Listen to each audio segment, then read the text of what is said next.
So you can think of the debt ceiling as the amount of money that Congress has authorized the government to borrow to pay for our expenses. Things like Social Security, Medicare, Medicaid, items related to the budget, right? The items in the Inflation Reduction Act that was recently passed by Congress.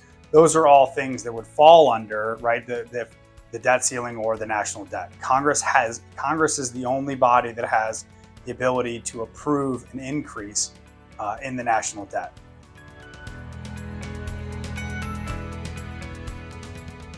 The idea of a debt ceiling, or how much money the American government could borrow, came, as a result of like the late 1930s, early 1940s, as a result of something called the Public Debts Act.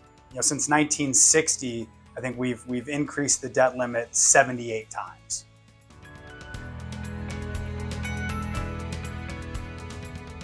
So the only thing that Congress can do to hold off the debt ceiling, or to avert us hitting the debt ceiling, is to pass a bill increasing the debt ceiling. Now, what the United States Treasury can do, the United States Treasury has the ability to kind of employ something called extraordinary measures that kind of pushes out the debt, us hitting the debt ceiling.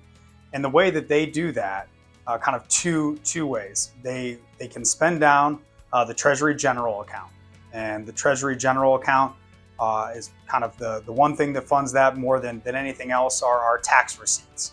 The second way that the Treasury can push out the debt ceiling is by not immediately repurchasing treasuries in the money market fund that funds federal pensions. So it's commonly referred to the G fund. It's the Government Securities Investment Fund.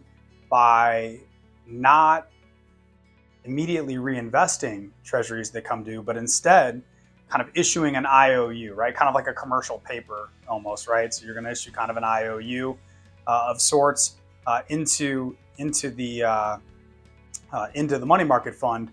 You can also immediately raise cash and cash available. So those are the kind of two levers that you have, right? That you have to pull on if you're the United States Treasury. And these are the two levers that are presented to both Republicans or Democrats. And then after those two extraordinary measures, you get into some really politically fraught and really economically damaging options, which are delaying issuing Social Security checks, Medicare payments.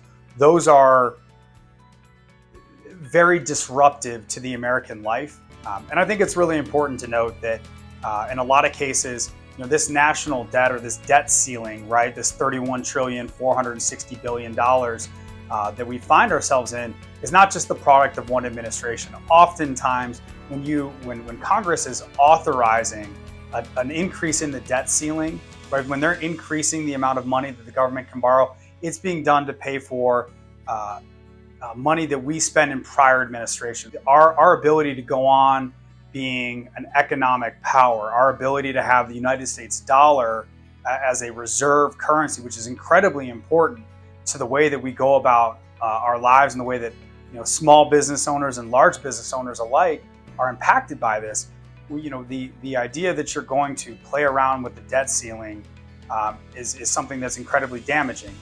Now, politicians in Washington, D.C., they are going to try to extract, they're trying to extract something in order to raise the debt ceiling. Both parties have done it. Under President Trump, it was raised a handful of times. Under President Obama, it was raised a handful of times.